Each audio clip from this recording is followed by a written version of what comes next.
आज हम लोग सीखेंगे हिंदी और इंग्लिश में वेजिटेबल्स के नाम।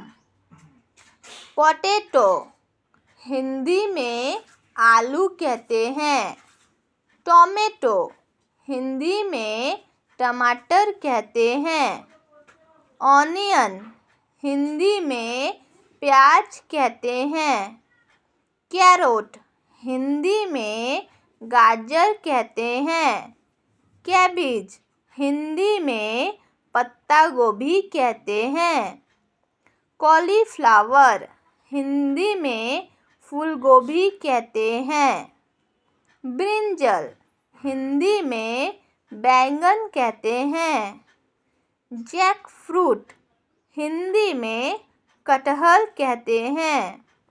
रेडिश हिंदी में मूली कहते हैं। पीज हिंदी में मटर कहते हैं। कुकुम्बर हिंदी में खीरा कहते हैं। लेडी फिंगर हिंदी में भिंडी कहते हैं।